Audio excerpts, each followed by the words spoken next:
Hey moms, welcome back to Momestly Me. In today's video, Nicole is going to give us the Quaran-tea.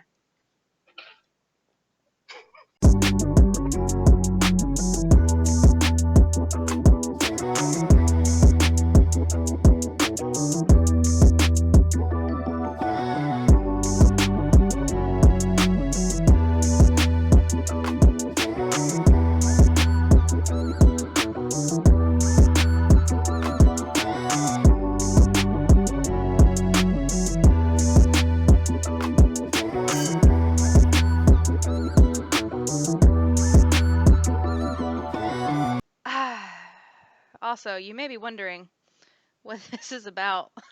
My chorus just celebrated our sweet 16 and we dressed up. So there we are. No one was wondering that. And they were all wondering it. They're like, look at that crowd. Anyways, but we have Nicole here with us today. Nicole is a nurse, and so we definitely wanted to bring her on here. She has 3 children. She co-parents. She's a single mom. Do you classify yourself as a single mom? Yeah. Yeah. Okay. And she's gonna tell us a little bit about what's going on with her, how things are impacting her life. Nicole? Oh, and fun fact, Nicole is Drew's mom. We've all seen Yes. my lovely nephew, Drew. This is his mom. Yes. We are still going to call her Angel's sister-in-law. Yep. Just like my sister-in-law, who's no longer with my brother, she has been my sister-in-law since I was 6. Yeah. Always going to be the sister-in-law. Yeah. Yep. All right, Nicole. All right. So I actually used to work in a clinic Monday through Friday, 7:30 to 4. And then I was told that because I used to work in the ER that I was going to be like detailed towards the ER. And they asked me if I want to be detailed. And I was like, well, I don't really have a choice because you have to have ER nurses in this time. Like they need so many nurses to work. So I was like, all right, I'll do it. When I went into it, I was like, it's not that big of a deal. Like there's this virus, like we're going to fight it. And then when I actually started to work in the ER and I had like patients who had never had any health issues, all of a sudden they come in, they're really sick. And I was just like, holy shit, like this could be me. Like I had a patient who was 44 and she was working at a jailhouse near Athens, which actually, we see patients, in the Augusta area all over as VA because, I work for the Veterans Hospital. And she was so scared when she came in. She was like, I just all of a sudden had shortness of breath. Something's wrong. She was 44 and we intubated her. She never had any heart issues, any lung issues. Yeah. And I was like, oh my God, like I'm 38. That could be me. Yeah. So it's like when you work with patients that could be sick, they never ever could be sick. They've always had like a full, health clearance. They've always been good. And then I think to myself, oh my God, I have to come home to these kids because I have 3 of them. I have a 17-year-old, a 14-year-old, and a 10-year-old. And I was coming home to these kids. I have quarantined in my garage. Like I was stripped naked. Thank God I can close my garage because I have stripped naked. I have wiped everything down possible with Clorox wipes, and ran to the shower. I've had many nights and my kids have been like, why are you naked? And you run to the shower because I don't want them to get this. Like you think about that. You think about those things. Like it's crazy to think that your kids could get this. It's crazy to think that like the people that you love could get this. Yeah. But at the same time, like I would not quit doing what I'm doing because, I didn't sign up for a pandemic. Like I could have lived my entire career without this. Yeah. But I know that when I took care of that one person who was 44 and she was fighting for her life, and she even told me, she was like, I'm so thankful for you. Like, those are the moments that you live for. You know, like when someone says thank you and you're like, don't thank me. I would take care of you no matter what. But they Yeah. are so thankful you're taking care of them, and they're so thankful that you're giving, your time and effort, and you're not running away, because I've known nurses run away from the situation. I've known nurses that have quitted because they can't take this home to their freaking family, because Yeah. sometimes some people's family, they may be immunocompromised. Like they can't take this home to their family. Like imagine if you had a family member in your house who had some, you know, deficiency that they could not fight this. And that's a thing that you're like, holy crap. Like, Yeah. no wonder they quit. No wonder they don't want to be a part of this. I don't know. I'm very thankful for the fact that I can take care of people. Yeah. There are a lot of people that are very thankful for the fact that you were able to take care of them. Yeah. Yeah. Yeah, I mean, especially at the VA, which is the Veterans Hospital. For anybody who doesn't know what the VA is, there are a lot of them in the Augusta area. My Yeah. parents go to the VA, and my Yeah. mom, and I had to go to the VA and I see him quite often. yes, they have appointments all the time, and they can't go with each other. Like they drop each other off at the doorway at the door, and they have to go through like this quarantine area before they can even go into the hospital. And the one that drops them off has to leave. I mean, it's intense. Yeah. And Well, when my dad just had that surgery a couple weeks ago now, and I remember, one of the things that was weird for them was like my mom couldn't be with him either. Like mm, they thought he was going to have to stay overnight, and he ended up not having to, thank God. But like originally it was like, well, if we do this, he can go home, but you can't be here at all regardless. And then if we have to do this instead, then he has to stay overnight, and you can't stay then either.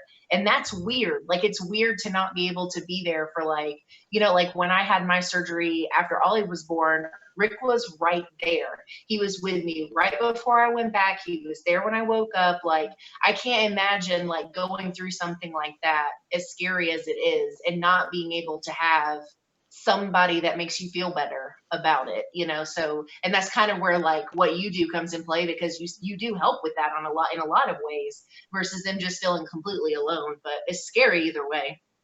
And I think that's the hardest thing ever. Because we have to tell people, like, you can't stay here, we can't have any visitors, we'll Yeah. call you, we'll update you. And that's really like frustrating for the person who's taking care of that person. And it's also really sad because if that person comes back to the ER and he's so sick or she's so sick, and you have to hold their hand when they're passing away, like that's just, it's Yeah. heartbreaking. It's heartbreaking. it's absolutely Yeah. heartbreaking. I actually just read there was this nurse from Rhode Island who went to New York City with a group, Mhm. like a team, because in that area they Yep. are taking volunteers to. Yep. Uh, a lot of people know about this, and that was one of Yeah. the things that like she talked about was she had this patient the entire time she was there, and she was the first one in that entire ICU that they created in 21 days. She was the first person to come off of the respirator. Nobody else did. Wow. That's how the other people there Yeah. ended their lives. And like I can't imagine that. But one of the things that she did was um, right before there was, I think it maybe was a different patient, but right before they had to intubate her, she got her cell phone because she had already been there in a bed. So she got her cell phone and they called her son before they intubated her, because she knew that once you're intubated, it's not very likely that you're coming off of that. That's like the last the last thing that they can do to try to save you, right? Rick's company actually is offering like $3,500 a week to EMTs who don't make as much as a lot of the other people in that field, in the medical field. And he asked me, he was like, because I have a little bit of job uncertainty because people are getting laid off and people are getting let go because they're doing reduction of forces and whatever. And he's like, if that happens, is this a possibility? And I was like, no, we will live in the streets. Like, it's not, to me, like, not aside from the fact that like it's already kind of hard handling a toddler by myself a majority of the time anyway, but it's so much bigger than that. It's like him getting sick, him bringing it back and not realizing it, me or our son getting sick, or his parents, who his mom is I never get this right, so I'm just going to say she can't handle being sick, immune compromised, Immunocompromised. yeah, immunocompromised.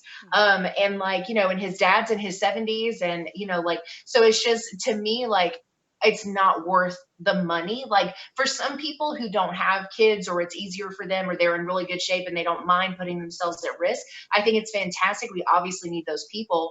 I just told him, I was like, I can't, no, like, I'm not okay with that. Like, I love that he is willing to, that he, thought, well, I would really like to do something more than the little bit that I'm able to do now. And there is this money component, but I was just like, nope. Like, it's just because it's just one of those things, but like, you don't have a choice. Like, that's your everyday. So I have, when I leave work, like, we have some wipes. Okay. So, all right. I'm not going to put this out there because I feel like if I put this out there, it's the worst of the case scenario, but okay, just let you guys know, because I just want to put it out there. Don't quote me on this, but we have wipes that kill bacteria in the ER, but they're very scary. Like, we have had to sign out for those motherfuckers. Yeah. That sucks. Like, that's scary. So when I leave, I wipe my badge down. I wipe my watch down. I don't want my shoes down because I put shoe covers over it. And then I get in the car and I'm like, okay, when I get home, what am I supposed to do? When I get home, I have some Lysol wipes that I'm very thankful for. And I Lysol wipe everything possible. Yeah. Like my purse, my badge, I wipe it again, my freaking car, everything. And that's really shitty that I have to feel like I have to wipe everything down and not knowing what I could bring home versus before, when I worked at ER, there's things I could have brought home before this, but this shit is crazy. This is different. Yeah. This is totally different. So I strip in my garage. I close the door, by the way. So, my neighbors aren't. Just to reiterate. I'm sure if I shows. Like, oh, she's just a nurse. She's just stripping. But I take everything off. And my kids are like, oh, Mom, you're home. I'm like, you cannot touch me. Yeah. Don't even come near me. And I straight to the shower, scrub everything down, and I wash everything off. And I'm like, okay. And I don't even hug them. I elbow them after every shift that I've worked, because I just do not want to take the chance that they could get this. Yeah. Like, do I want to love with my kids? Of course I want to love with my kids. I want to squeeze them, hug them. I do not squeeze them and hug them until my day off, after I showered, scrubbed, everything. And then they're like, can I hug you? Yes, you can hug me. That's the really shitty part about this. Is because how many times do you want to come home? Your family's sitting there and you're like, I love you guys. Let's just have a big hug, but you can't do this. Like, I want to, but I will. Apparently your animals can get this. Yeah. Your kids get this. So, everybody, which no one's happy about it. Well, you're talking about how you can't hug the kids and things like that. Like, how is that in addition to that, like, they're still doing schoolwork, aren't they? So not only are you working, because you only have one day off in between shifts, right? Yeah, like one or two. And then they're still doing schoolwork. So, like, how is it affecting your ability to help them with schoolwork, and it's definitely affecting everybody's social life. Never in my life thought that I was going to be a teacher, a nurse, and a mom at the same time. But that shit is real. Yeah. And it sucks. I know. I see that. I saw this commercial for the Facebook portal, I think. But it was like, it shouldn't be possible to do. And it's got like all these things that moms are doing right now. And it goes, but somehow you're doing it. And I'm like, are we? Some of us, our houses are on fire. But like, Google. So I told Avery, I was like, just Google it. He was like, that's cheating. I was It's like, not cheating. it's not cheating. It's not cheating because they gave you the answer and you just didn't know it. And we Googled it. He was like, that shit. Quizlet? Quizlet has all the answers. I was like, yes. Quizlet. Noted. Yes. I'm gonna Quizlet. jot that down for my later years. That's right. Quizlet. Well, like I've been using ABC Mouse, and Aria's figuring the thing out right now. I copied one of those codes that all the moms were sharing when all the homeschooling started. And I'm Yeah. like, doing it. So how are they like? Do they seem to be adjusting okay? I mean, Drew was himself when he was here, but like, do they seem to be okay like with this new like kind of norm? It was rough because you got to think about, okay, so I did not know that Avery was a visual learner until this because he was like, Mom, like, this is really hard for me to read a video. He's like, normally my teacher's in front of me and she's like explaining things. So he's a visual learner. And that's when I learned that my kid is a visual learner. And that's where you like, yeah, like I would have never known that he was a visual learner until this. Because he's used to his teacher in front of him going like, writing, explaining. I was like, oh my God, And that's crazy because he's sucks to not. Because he's older. Like, that's crazy. He's going to middle school.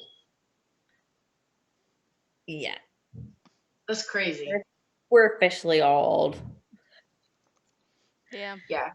I know I was going back when Drew was here, I was going back and looking at pictures on my old Facebook about like just like pictures. I was trying to find the one in particular where he and I went out to dinner and I had spiked his hair and everything. We did like a date night. And I was like, he was 5. What the fuck happened? Okay. He picks a movie. He's like, I like horror movies because Angel showed me that horror movies actually aren't that scary. That's a lie. They're all terrifying. And I'm sitting there and I'm watching. I'm like, is Angel gonna cuddle me tonight? Because we're gonna watch shit. Right? How about watch the old It movie? That one was not scary. No, that's silly. Well, it's so funny. Scary movies because of Angel. Oh, that's so funny though, because when he was little, when he was like movies, huh? Did you hug him and love him during these movies? Because I think when he used to stay with us when he was little, I think he used to sleep with me. And so it was never like he stayed with me. So he was always very close. It was never like he slept in a room by himself. But we're like directly across the hall from him and all of our doors, and we have night lights and stuff. So I think even if he got uncomfortable here, he'd probably be okay. But it's so funny because when he was like 5 or 6 years old, he would come over and turn all my Chucky DVDs the other way so he couldn't see the labels. He's like, you have no power here. And he would like flip them all over. That's just so funny. That is funny.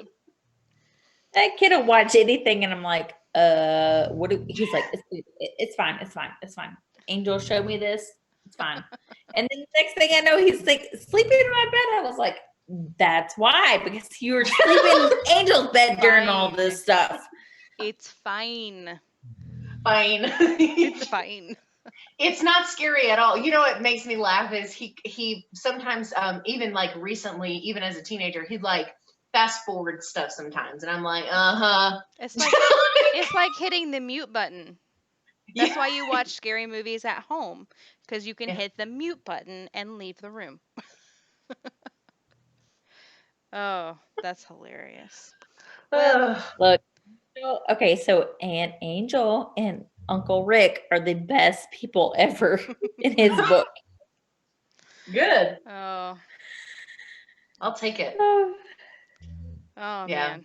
Well, is there anything else that you would like to share with us about like how your life has changed, how things are going with the so, kids? all right. So I feel like I have a letter A across my chest because I'm working in the ER. Mhm. And I told my neighbors that, like, so I have a group text with a lot of my neighbors because I live in a really good community. And I felt like when I started working in the ER that I had like the fucking scarlet letter A across my chest, Yeah. because it's like all of a sudden, like they were just like, "You're working where?" And Yeah. Avery, Ooh. my youngest child, Avery, was just like, he even told me, he was like, "I don't like that you're a nurse, Oh. especially in the ER, because I can't play with any of my friends." Oh. Yeah, I understand why he was upset about that because Yeah. it's like all of a sudden you look on CNN and CNN, you know, it always tells you the worst. I mean, New York was hit hard. There's a lot of people that were hit hard. So it's like, Yeah. how are you going to sit there and say that Georgia isn't going to hit, hard? Yeah. Like, our numbers are going to go up, our numbers are going to go low. And I had a scarlet letter across my chest, you know, And it's and hard it sucks. because you want to understand, but it's like it still feels bad because I know like even like Mike. So I had asked Melinda and I talked about trying to do something that we needed to work on, Mhm. and Mike had kind of expressed concern to her about like the fact that Rick is in EMS. And it's Mhm. like, as much as that stings, that like Oliver can't like just spend a lot of time with Arya right now. And that's like one of his only, it's not his only, but it's one of his only like friends that are close to his age. And then of course he has Marshall, but then when they came, the last time that they were here, he wasn't even home. But anyway, but it's like he can't see her. And it's like, even though that stings, I totally understand because yesterday when Ellie told me that they took Oliver for us for a little bit because we didn't want to take him out with us because we had to go get the Subaru checked, and then we both had chiropractic appointments, so we didn't want to take him out with us and all of that. So they went to take him, but then she like texted me that they went to Steak and Shake, and I was like, through the drive-through, right? So like I understand, but it still is like, it sucks. It definitely sucks.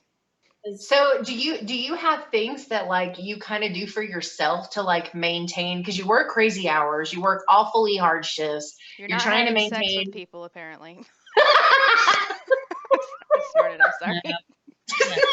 But like, do you have things that like that's not the part I'm asking about doing things for yourself. Okay, just so we're clear. No. But do you have Actually things that like watched you with my 17-year-old tonight, Mhm. dazed and confused.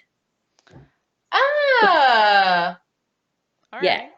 He was like, "That's how they lived back in the day." I was like, "Yep." And it was that's a really good one. I haven't seen that. God, I haven't seen Dazed and Confused in a Childhood. long That's time. childhood. yes, David McConnell.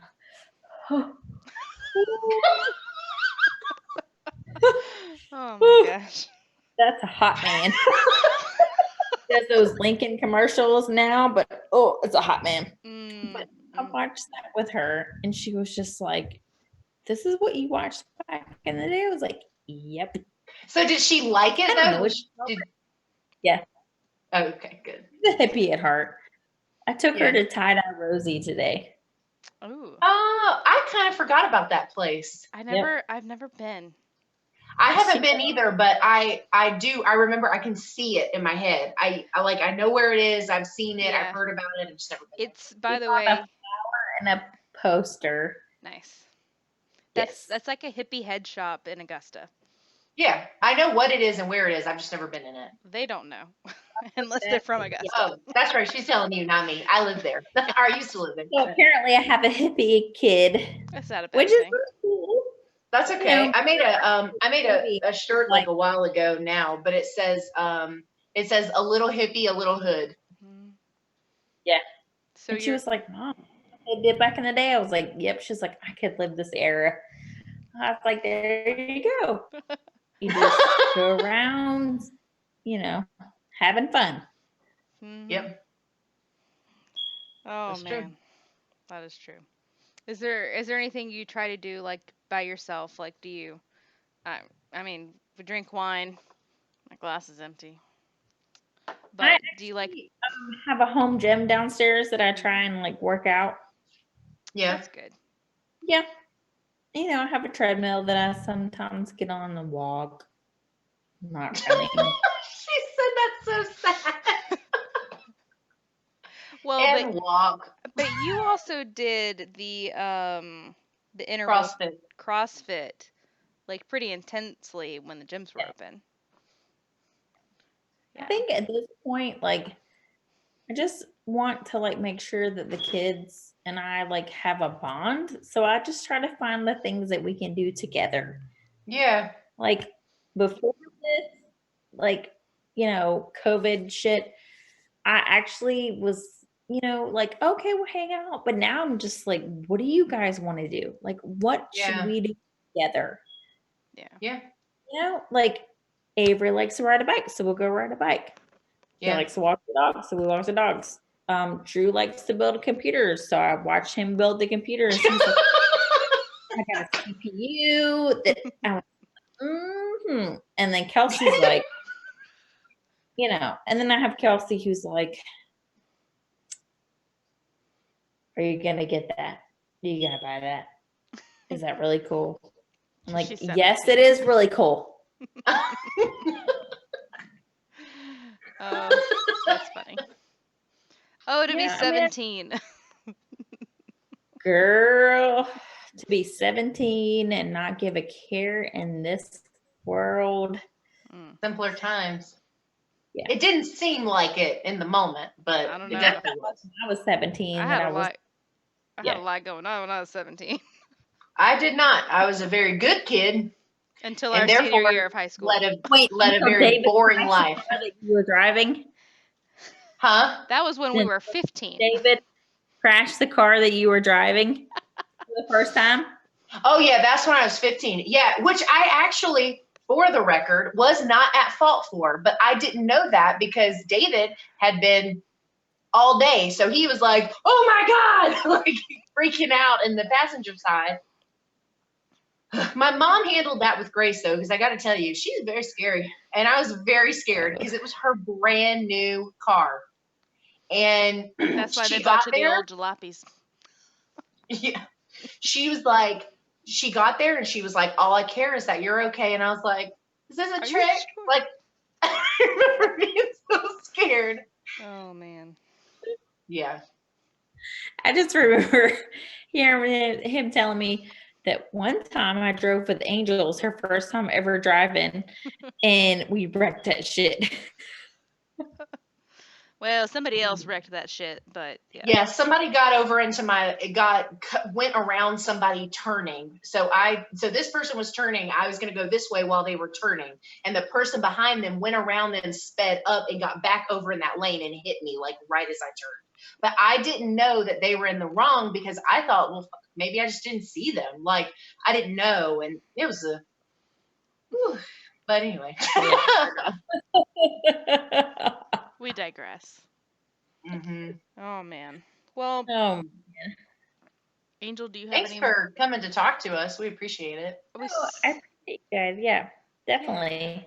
and It we is. appreciate you, Nicole, for what you're doing. You're part of Yeah. it and helping people and wanting to heal people because that's what your heart wants to do, and that's amazing. Yeah. Oh yeah, of course. I mean, I wouldn't do it any other way, but I think the one thing that I want people to understand is like the government may reopen and we may think that, you know, we're in the clear, but just be careful. Yeah. You know, like Yeah. you can wear a mask, you can sanitize your hands, like if you touch something and wash your hands. Yeah. Like just wash your hands. That's the most important thing that comes from this. and it seems like people are just like, that's so ridiculous, but really, just It's, that'll keep you safe. It really Yeah. will. Yep, yeah. it really will. And again, thank you so much for coming on here and being real and talking with us, Yep. sharing your tea. Although our cups are all empty now. Yes, there. Yeah. I They got are. like a swallow left. You just have ice cubes that are noisy. So we hope you enjoyed this video or got something out of this video, and definitely make sure that you like this video, subscribe to our channel, hit the bell. We are going to talk to at least 4 more people over the next month to share their quarantine with us. And it's people from who are in the medical field, who are not, who are experiencing all different things in life. So make sure you hit the bell so you see when those videos come up. Follow us on social media, Twitter, Instagram, Facebook at Momestly Me. And I guess we will see you all next time for some more quarantine. Bye, moms.